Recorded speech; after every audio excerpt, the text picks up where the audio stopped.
चलिए तो त्रिभुज चैप्टर का जो पहला अध्याय है 6.1 है ना, 6.1 को हम लोग देखेंगे। इससे पहले आप लोग त्रिभुज और उससे संबंधित जो भी बेसिक कंसेप्ट था त्रिभुज का, वो सब चीज को जाने और त्रिभुज से संबंधित जितना भी प्रमेय था, सारे प्रमेय को लगभग हम लोग समझे कि क्या है। उसको हम लोग अभी सिर्फ प्रमाणित नहीं किए हैं, एक एक करके हम सारे प्रमेय को प्रमाणित करेंगे। तो यह जो पहला अध्याय है 6.1, यह मुख्य रूप से समरूपता पर आधारित है कि आप समरूपता को समझते हैं कि नहीं। समरूपता शब्द का अर्थ आप कितना समझते हैं? समरूपता और सर्वांग समता दोनों में आप अंतर कर पाते हैं कि नहीं? तो आकृतियों की जो समरूपता है उसको पहचानने पर आधारित प्रश्न है इसमें। तो इसमें पहला प्रश्न है कि सभी वृत्त डैश होते हैं, और इसके लिए आप लोगों को दो ऑप्शन दिया गया है कि ये सर्वांगसम कहलाएंगे या समरूप। अर्थात जितने भी वृत्त हैं अलग अलग त्रिज्याओं का, आप 2 सेंटीमीटर त्रिज्या लेकर के 3 सेंटीमीटर 4 सेंटीमीटर आप जो भी त्रिज्या चाहें, मन चाह त्रिज्या लेकर के आप क्या कर सकते हैं? वृत्त बना सकते हैं। तो यहाँ पर सभी वृत्त कहने का अर्थ हुआ कि किसी भी त्रिज्या का, 1 सेंटीमीटर त्रिज्या वाला, 5 सेंटीमीटर त्रिज्या वाला, किसी भी त्रिज्या का। पर सभी वृत्त का मतलब हुआ किसी भी त्रिज्या को लेकर के अगर वृत्त बनाया जाए तो क्या सारे वृत्त सर्वांगसम होंगे या समरूप होंगे। लेकिन वृत्त की त्रिज्या अगर 1 सेंटीमीटर हो, है ना, फिर भी जो उसका आकार होगा, आप उसका अगर त्रिज्या 5 सेंटीमीटर कर दें तो सिर्फ ये आकार में क्या हो जाएगा? बड़ा हो जाएगा वो, लेकिन दिखने में क्या होगा? बिल्कुल एक जैसा ही होगा। तो इसके यानी कि क्या होगा? सिर्फ आकार में यानी कि बड़ा छोटा में ये कि अंतर होगा, लेकिन उसकी अगर आकृति कहा जाए, है ना, वो देखने में क्या होगा? एक ही जैसा होगा। तो जितने भी वृत्त होते हैं सभी वृत्त सर्वांगसम नहीं। सर्वांगसम का मतलब होता है कि वो बिल्कुल बराबर होना चाहिए, अर्थात क्षेत्रफल भी बराबर होगा, उसका परिमाप भी बराबर होगा। अगर वृत्त की बात कर रहे हैं तो उसका परिधि जो है कि बराबर होगा। तो वृत्त सर्वांगसम तभी होता है जब उसकी त्रिज्याएं भी समान हो। सर्वांगसम का मतलब सभी अंग समान। तो वृत्त के अंग क्या है? उसकी परिधि और उसकी त्रिज्या। तो ये सब चीज बराबर होना चाहिए। देखिए दुनिया के सारे वृत्तों की परिधि और त्रिज्याएं बराबर हो ये तो आवश्यक नहीं है, अलग अलग त्रिज्याओं की हम वृत्त बना सकते हैं। इसीलिए जितने भी वृत्त हैं सभी वृत्त सर्वांगसम नहीं होंगे बल्कि समरूप होंगे, अर्थात उसका रूप समान होगा, वो गोलाकार होगा, वो देखने में एक जैसा होगा, लेकिन सर्वांगसम होना आवश्यक नहीं है। तो सभी वृत्त डैश होते हैं, तो इसका सही उत्तर होगा समरूप। तो सभी वृत्त समरूप होंगे, तो इसका सही उत्तर समरूप होगा। इसमें खाली जगह पर समरूप भरना है। अगला प्रश्न है कि सभी वर्ग डैश होते हैं। तो वर्ग का मतलब हम लोग जानते हैं जिसकी चारों भुजाएं आपस में क्या हो? बराबर हो, चारों भुजाएं बराबर हो। तो अगर हम एक भुजा अगर 5 सेंटीमीटर लेते हैं तो बाकी 3 भुजाएं भी 5 सेंटीमीटर का लेना पड़ेगा। अगर एक भुजा हम 10 सेंटीमीटर ले रहे हैं तो बाकी सारा भी 10 सेंटीमीटर का लेना पड़ेगा। और वर्ग में हम लोग जानते हैं कि वर्ग का प्रत्येक अंतःकोण जो है वो क्या होता है? 90 डिग्री का होता है। लेकिन यहाँ पर सभी वर्गों की जब बात की जाए, इसका मतलब हुआ कि 5 सेंटीमीटर भुजा वाले वर्ग का, 2 सेंटीमीटर भुजा वाले वर्ग का, 10 सेंटीमीटर भुजा वाले वर्ग का, हर वर्ग की बात की जाती है। तो वो सर्वांगसम नहीं होगा, क्योंकि सर्वांगसम होने के लिए सर्वांगसम कभी भी दो आकृतियों को हम सर्वांगसम तभी कहेंगे जब दोनों आकृति में हर तरह की लंबाई, हर तरह के माप, हर तरह की विमाएं एक समान हो। तो सभी वर्ग इसमें सर्वांगसम नहीं बल्कि इसमें भी क्या होगा? समरूप होगा। सभी वर्ग समरूप होते हैं, तो खाली जगह में इसमें समरूप भरना है। फिर अगला कि सभी डैश त्रिभुज समरूप होते हैं, और इसमें ऑप्शन में आपको दिया गया है समद्विबाहु और समबाहु। लेकिन अगर समद्विबाहु की बात करते हैं तो समद्विबाहु में क्या होगा कि सिर्फ उसका 2 भुजा बराबर होगा। तो 2 भुजा बराबर होने का मतलब जैसे एक समद्विबाहु हम त्रिभुज लेते हैं और उसकी 2 भुजाएं 5-5 सेंटीमीटर की है, एक भुजा 5 सेंटीमीटर और एक भुजा 5 सेंटीमीटर है। और एक हम दूसरा समद्विबाहु त्रिभुज लेते हैं जिसकी एक भुजा 15 सेंटीमीटर, फिर दूसरी भुजा भी 15 सेंटीमीटर है, लेकिन तीसरी भुजा का माप जो है अलग हो सकता है। इसलिए यह कोई जरूरी नहीं है कि जितने भी समद्विबाहु त्रिभुज होंगे तो वो सारे क्या हों? समरूप हो। लेकिन अगर समबाहु की बात करें तो समबाहु में जाएगी क्या होगा? अगर एक हम समबाहु त्रिभुज लेते हैं तो उसकी तीनों भुजा, एक भुजा अगर हम 5 सेंटीमीटर लिए तो बाकी 2 भुजा भी 5 सेंटीमीटर का लेना पड़ेगा।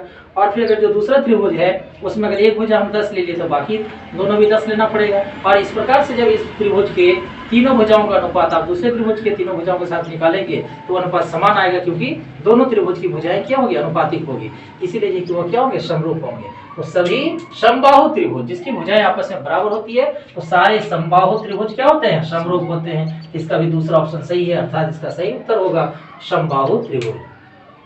अब इसमें कह रहा है कि भुजाओं की समान संख्या वाले 2 बहुभुज समरूप होते हैं यदि उनके संगत कोण डैश हों तथा उनकी संगत भुजाएं डैश हों। तो हम बताए थे कि जब बहुभुजों की समरूपता के बारे में हम लोग बात कर रहे थे तो बहुभुज की समरूपता में हम लोग पढ़े कि उसमें सबसे पहले देखना है कि भुजाओं की संख्या। तो अगर 2 बहुभुजों में अगर भुजाओं की संख्या समान है तो और 2 चीजों को देखना है। पहले सबसे पहले देख लेना कि दोनों में भुजाओं की संख्या समान है कि नहीं। अगर भुजाओं की संख्या समान है तो समान संख्या वाले दो बहुभुज उसके समरूप होने के लिए शर्त है कि उसके संगत कोण क्या होना चाहिए, बराबर होने चाहिए, और उनकी जो संगत भुजाएं हैं वो अनुपातिक होनी चाहिए। अनुपातिक अर्थात समानुपाती होना चाहिए वो। तो भुजाओं की संख्या समान, यानी भुजाओं की समान संख्या वाले दो बहुभुज समरूप होते हैं यदि इस कथन को पूरा करना है उनके संगत कोण बराबर हो। तो इस जगह पर जो पहला खाली जगह है यहाँ पर आपको भर देना है बराबर, और फिर जो दूसरा उनकी संगत भुजाएं, संगत भुजाओं का समानुपाती होना आवश्यक है। तो संगत भुजाएं समानुपाती होंगे और उनके संगत कोण क्या होंगे, बराबर होंगे। अब आगे देखिए एक प्रश्न दिया है कि निम्नलिखित युग्मों के दो भिन्न भिन्न उदाहरण दीजिए। आप सब बताइए कि इस चैप्टर में सिर्फ ये चीज जाना जा रहा है कि आप समरूपता को कितना समझ रहे हैं, समरूप आकृतियों का क्या तात्पर्य है, ये बात आप समझ पा रहे हैं कि नहीं। इसमें प्रश्न है कि निम्नलिखित युग्मों के दो भिन्न भिन्न उदाहरण दीजिए। पहला नंबर पे दे रहा है कि समरूप आकृतियां, कि आप समरूप आकृतियों से क्या समझते हैं, किस तरह की आकृतियों को आप समरूप आकृति कहेंगे। तो समरूप आकृति में हम लोग क्या लिखेंगे, सभी वृत्त। सभी वृत्त हम लोग देखिए कि क्या होता है, समरूप होता है। तो जितने भी वृत्त हैं वो सारे को लेकर हम लोग क्या कहेंगे, समरूप कहेंगे। अब इसमें क्या लिख सकते हैं आप, सभी वर्ग लिख सकते हैं। सभी वर्ग भी क्या होंगे, समरूप होंगे। अब ऐसी आकृतियां जो समरूप नहीं है, ऐसी आकृतियां जो समरूप नहीं है, इसका भी दो एग्जांपल देना है। अगर हम एक त्रिभुज ले लें, त्रिभुज एवं वृत्त, तो क्या ये दोनों कभी देखने में जैसा लगेगा, ये समरूप होगा क्या, नहीं होगा। वर्ग एवं कुछ भी ले लीजिए, इसमें त्रिभुज ले लीजिए, तो ये क्या होंगे, समरूप नहीं होंगे, ये अलग अलग है। उसके बाद ये क्या तीसरा क्वेश्चन है कि बताइए निम्नलिखित चतुर्भुज समरूप है या समरूप नहीं है। इन दोनों आकृतियों को देख करके बतलाना है कि ये दोनों आकृति समरूप हैं या समरूप नहीं है। तो इसकी समरूपता के लिए तो ये क्या है, बहुभुज है, और बहुभुजों की समरूपता का शर्त अभी भी आप ऊपर देखें कि भुजाओं की संख्या, भुजाओं की समान संख्या वाले दो बहुभुज समरूप होते हैं। इसके लिए दो शर्त है। तो इसमें भुजाओं की संख्या 4 है, इसमें भी भुजाओं की संख्या 4 है। तो दोनों बहुभुज में देखिए क्या समान भुजाएं हैं, तो भुजाओं की संख्या तो समान हो गई। इसके बाद दो शर्त है इसके समरूप होने के लिए। पहला कि इसके संगत कोण बराबर होने चाहिए, इसके संगत कोण बराबर होने चाहिए। लेकिन ये देख रहे हैं कि यहाँ पर इस तरह का एंगल बना हुआ है और आप जान रहे हैं कि यह चिन्ह जो है 90 डिग्री का होता है। तो इसमें जो इस तरह का चिन्ह बनाया हुआ है, इसका मतलब कि इसका चारों अंतः कोण जो है वो कितना डिग्री का है, 90 डिग्री का है। लेकिन आप अगर इसके बगल में जो आकृति दी गई है, इस आकृति को अगर देखें तो यह और यह, ये दोनों कोण क्या होगा, आपस में बराबर नहीं होगा। ये दोनों कोण आमने सामने बराबर होंगे, ये दोनों आमने सामने बराबर होंगे, लेकिन प्रत्येक कोण 90 डिग्री नहीं है। अर्थात S जो है ये D के संगत है और ये दोनों बराबर नहीं है।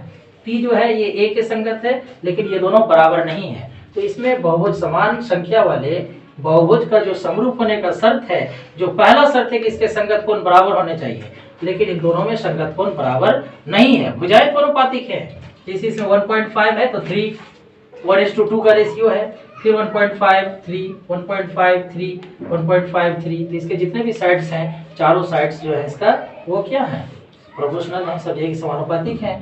लेकिन इसमें प्रत्येक जो इसका संगत कोण है वो संगत कोण आपस में बराबर नहीं है, इसलिए ये दोनों जो है समरूप नहीं होगा। तो इसका आप उत्तर देंगे कि नहीं, ये दोनों चतुर्भुज जो दिए हुए हैं ये समरूपता को नहीं दर्शाते हैं, अर्थात ये दोनों आकृति समरूप नहीं है।